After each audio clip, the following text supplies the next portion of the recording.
వరకు కూడా ఒక్కరోజు కూడా మానకుండా వచ్చేటువంటి విద్యార్థులకి ప్రోత్సాహకంగా ఏదైతే ఇస్తానన్నామో దాంట్లో భాగంగా 15 మంది ఎంపికై వారు ఈరోజు క్యాష్ అవార్డు అందుకోవడానికి ఏర్పాటు చేసినటువంటి ఈ సభకు ఇచ్చేసినటువంటి వారి గురించి కూడా మీకు తెలియాలి.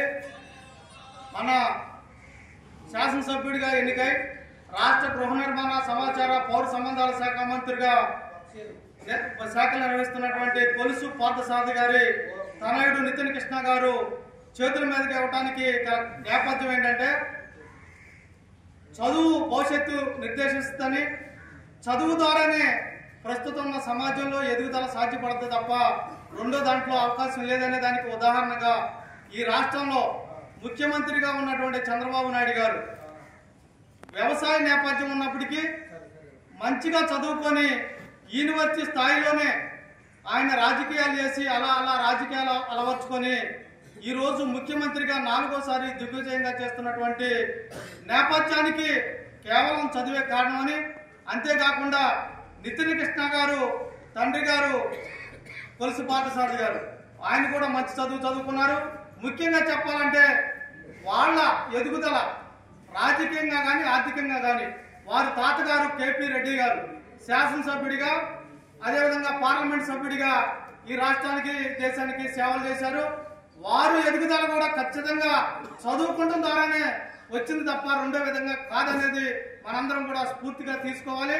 దాంట్లో భాగంగా చంద్రబాబు నాయుడు గారు ఏదైతే P4 పథకం ద్వారా పేదరిక నిర్మూలన చేయాలని చెప్పి ఆలోచన చేస్తా ఉన్నారో దాంట్లో భాగంగా ఎక్కడి నుంచి అయితే నేను చదువుకొని మా తాతగారు చదువుకొని మా నాన్నగారు చదువుకొని ముందుకొచ్చారో నేను చదువుకొని ఈరోజు ఆయన కూడా 5-6 రాష్ట్రాల్లో వర్కులు చేస్తున్నారంటే 5-6 భాషలు మాట్లాడేటువంటి నైపుణ్యం కేవలం చదువుకోవడం ద్వారానే వచ్చింది. కాబట్టి దాని ద్వారా అర్జించిన దాంట్లో కొంత మేరకు పేదలకి ఖర్చు పెట్టాలని చెప్పి ఆకిరిపల్లి మండలంలో కొంతమంది పేదలను దత్తత తీసుకొని చంద్రబాబు నాయుడు గారు స్ఫూర్తితో పనిచేస్తా ఉన్నటువంటి నితిన్ కృష్ణ గారు జ్యోతుల మీదకి ఇవ్వాలని చెప్పి నిర్ణయించుకున్న ఈ సభకు వచ్చినటువంటి ఆయనకి మనస్ఫూర్తిగా ధన్యవాదాలు తెలియజేసుకుంటూ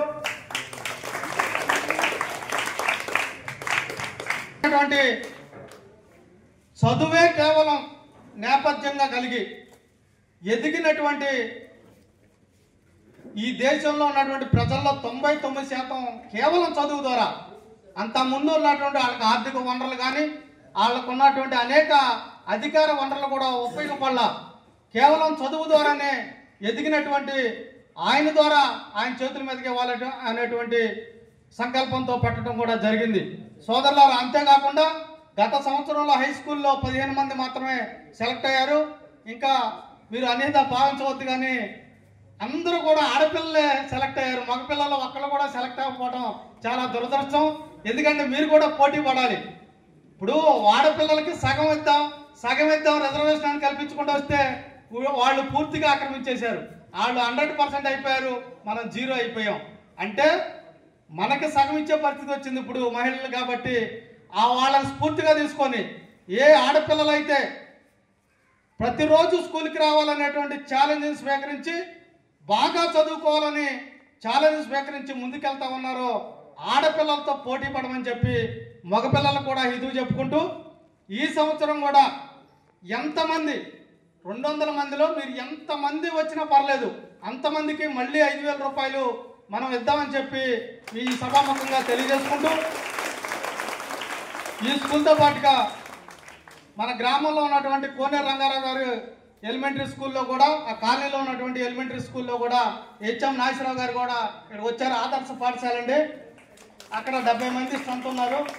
ఆయన ఎక్కడుంటే అక్కడ ఆదర్శ పాఠశాల అండి, అంత బాగా చెప్తారు. అక్కడ ఇంగ్లీష్ కూడా చక్కగా మాట్లాడతారండి పిల్లలు. అట్లా ఆ మాట్లాడిన కూడా వేదిక మీద రావాల్సిందిగా కోరుకుంటూ ఆ స్కూల్లో కూడా ఇంకా చాలా బాగా అవుతున్నారండి. 70 మందికి నా విశ్వాసం ఏంటంటే అక్కడ 40 మంది వచ్చినా ఆశ్చర్యపడే పని లేదండి. అక్కడ తల్లిదండ్రులు మొత్తం కూడా మట్టి పనులకి వెళ్ళి ఇతర రాష్ట్రాలు కూడా కూలి పనులకి వెళ్ళేటువంటి నేపథ్యం కలవాళ్ళండి.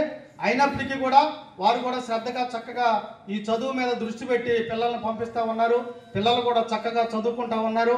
వీళ్ళందరికీ కూడా ప్రోత్సాహకంగా ఇవే కాకుండా ఇంకా ఏదైనా సరే మన స్కూల్కి చేయాలంటే దాతల సహకారంతో మనం చేయడానికి ముందుకు వచ్చామని, అదేవిధంగా మన నితిన్ కృష్ణ గారి దృష్టికి మేము ఏ విధంగా ఎట్లా తీసుకెళ్తున్నామంటే వచ్చే సంవత్సరం కూడా మీరు పాల్గొవాలని, వచ్చే సంవత్సరానికి మనం 10th కూడా ఎక్కువ మంది పాస్ అవ్వాలని, అదేవిధంగా మండలం ఫస్ట్ రావాలని, ఎక్కువ మంది హాజరు మిస్ అవ్వకుండా ఎక్కువ మంది 5,000 రూపాయలు ప్రోత్సాహకం తీసుకోవాలని, అదేవిధంగా ఇంకేదన్నా స్కూల్ యానివర్సరీ లాంటిది ఘనంగా పెట్టుకొని ఆ రోజు కూడా ఆయన మనం ఆహ్వానించుకొని చక్కగా ఆయన చేతుల మీదుగా మనం చేసుకుందామని చెప్పి తెలియజేసుకుంటూ సెలవు తీసుకుంటామని పెద్దలందరికీ, మీడియా మిత్రులకి, టీచర్స్ అందరికీ నమస్కారాలు తెలియజేస్తూ, మరి ఈరోజు మీ అందరినీ చూస్తుంటే నాకు మా స్కూల్ డేస్ గుర్తుకొచ్చాయి. మా ఫ్రెండ్స్ వాళ్ళందరినీ గుర్తు చేసుకుంటున్నాం. ఈరోజు సాయంత్రం ఖచ్చితంగా ఇంటికి వెళ్ళి వాళ్ళందరికీ కూడా ఒకసారి ఫోన్ చేస్తా. బిజీగా లైఫ్లో పడిపోయి వాళ్ళతో టచ్ పోవడం జరిగింది, కానీ ఈరోజు మళ్ళీ ఖచ్చితంగా ఈరోజు ఫోన్ చేసి వాళ్ళందరినీ కూడా మళ్ళీ పలకరించడం జరుగుతుంది. సో ఈరోజు చిట్టిబాబు గారు 5,000 రూపాయలు ఇవ్వడం జరుగుతుంది. వారికి స్కూల్ తరఫున ధన్యవాదాలు తెలియజేస్తూ ప్రత్యేక అభినందనలు తెలియజేస్తున్నాను. అదేవిధంగా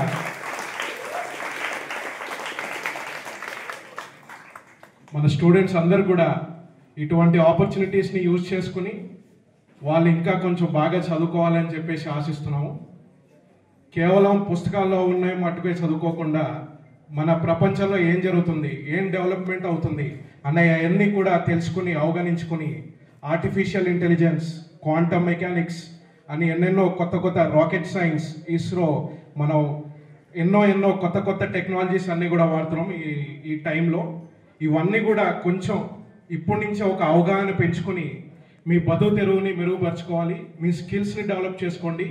టీచర్స్ని కూడా రిక్వెస్ట్ చేస్తున్నాను, కేవలం ఓన్లీ టెక్స్ట్ బుక్స్లో ఉన్న సిలబసే కాకుండా అట్లీస్ట్ ఒక 10 minutes per day of session మీరు వరల్డ్ టెక్నాలజీస్, ఆర్టిఫిషియల్ ఇంటెలిజెన్స్, ఏదైతే మన వరల్డ్ ప్రపంచం ఏ డైరెక్షన్లో వెళ్తుందో అవన్నీ కూడా కొంచెం మీరు కూడా అవగాహన తెచ్చుకొని పిల్లలకు కూడా నేర్పిస్తారని ఆశిస్తూ, మేము మా తరపు నుంచి ఖచ్చితంగా ఏదైతే సహాయం కావాలో వీళ్ళకి కావాల్సిన ఆపర్చునిటీస్ అన్నింటినీ కూడా ప్రొవైడ్ చేస్తామని హామీ చేస్తున్నాం. చిట్టుబాబు లాంటి వాళ్ళు ఇంకా ఎంతమంది ఉన్నారు, వాళ్ళు కూడా ముందుకొచ్చి సహాయం సహకారాలు అందిస్తారు. అదేవిధంగా ఈ ఆపర్చునిటీస్ని మీరు ఖచ్చితంగా యూజ్ చేసుకుంటారని నేను ఆశిస్తూ సెలవు తీసుకుంటున్నాను.